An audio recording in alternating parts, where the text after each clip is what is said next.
ان اللہ معنا، یعنی جیسے میرا رب میرے ساتھ ہے ویسے ہی تیرے ساتھ۔ حضرات صوفیہ کرام اور مشائخ نقشبندیہ وہ اس کو کہتے ہیں توجہ اتحادی۔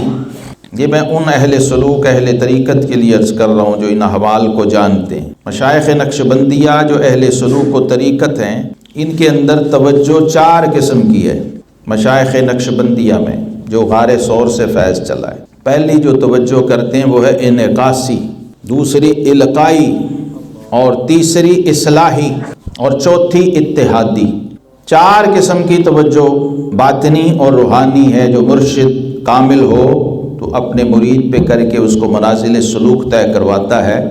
تو فرماتے ہیں جو غار ثور میں سینہ مصطفیٰ سے جو توجہ اور فیض سینہ صدیق اکبر میں گیا وہ توجہ اتحادی تھا، اور اس کا مطلب یہ ہوتا ہے توجہ اتحادی کا کہ من تو شدم تو من شدی۔ غار میں داخل ہونے سے پہلے تو میں حبیب تھا تو صدیق تھا، جب غار سے نکلے تو ظاہری حالت بھی ایسی ہو چکی تھی کہ مدینے والے پہچان نہیں سکے کہ یہ حبیب کون ہے اور صدیق کون ہے۔ یہ ہے توجہ اتحادی، یعنی یک جان دو قالب، جس کو صوفیہ مقام فنا کہتے ہیں فنا فی الشیخ، فنا فی الرسول اور فنا فی اللہ۔ تو صدیق اکبر کے قربان جائیں، ان کے شیخ بھی وہی تھے، ان کے رسول بھی وہی تھے،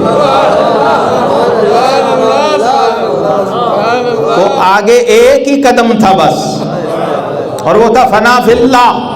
تو اس کی تائید اللہ نے قرآن میں کر دی، ان اللہ معنا، اے میرے دونوں پیارو، اب جہاں تم 2 ہوگے وہاں تیسرا ہمیشہ میں ہوں۔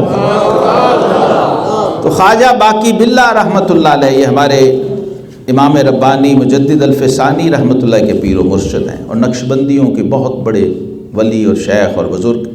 آپ کی خانقاہ میں کچھ مہمان آ گئے، تو ایک تندور والا تھا گلی میں، رات کے وقت لیٹ آئے تو لنگر نہیں تھا۔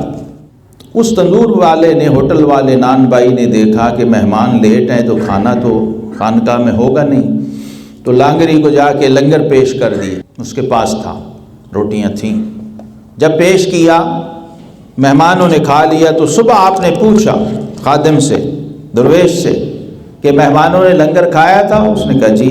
کہاں سے آیا تھا؟ انہوں نے کہا جی وہ جو نان بھائی ہے تندور والا اس نے دیا ہے۔ تو آپ نے فرمایا اس کو بلاؤ، اس کا شکریہ ادا کریں۔ جب بلایا تو فرمایا کہ تم نے ہمارے مہمانوں کی مہمان نوازی کی اور لنگر پیش کیا، تو بتاؤ اس کے بدلے میں ہم سے کیا چاہتے ہو؟ اس نے کہا بس دعا کریں، اللہ کے آپ بزرگ ولی نیک بندے، دعا کر دیں۔ فرمایا کچھ مانگ لو۔ پھر اس نے عاجزی سے کہا حضور دعا دے دیں۔ فرمایا کچھ مانگ لو۔ تو اس نے کہا پھر مجھے باقی باللہ بنا دیں۔ تو خواجہ باقی باللہ نے فرمایا برتن چھوٹا ہے اور چیز بڑی مانگ رہا ہوں۔ اس نے کہا جی بس پھر اگر دینا ہے تو پھر زندگی کا کیا پتہ ہے، ساری زندگی روٹیاں لگائیں تندور پہ، تو کچھ مل جائے۔ آپ اللہ کے پیارے ہیں، خود باقی باللہ ہیں۔ لوگ فنا فی اللہ ہوتے ہیں، آپ بقا باللہ کے مقام پہ، یہ اس سے اگلی منزل ہے۔ اسے بھی پتا تھا یہ کون کہہ رہا ہے، تو آپ نے فرمایا چلو اس کو حجرے میں لے گئے، اور یہ توجہ جو غار ثور میں امام الانبیاء نے صدیق اکبر پہ فرمائی تھی، وہ توجہ اتحادی اس نان بائی پہ کی، تو جب حجرے سے باہر آئے تو دونوں ہی باقی باللہ تھے، ظاہری حیت اور حالت بھی تبدیل ہو چکی تھی اس تندور والے کی، لیکن صرف یہ تھا کہ وہ ڈول رہا تھا، کانپ رہا تھا، لرز رہا تھا، خود پہ قابو نہیں تھا۔ تو میں مریدوں نے پہچانا کہ یہ ہمارے مرشد ہیں اور یہ نان بھائی ہے جو ڈاواں ڈول ہے، تو تھوڑی دیر بعد گرا اور اس کی روح پرواز کر گئی، اللہ کو پیارا ہو گیا۔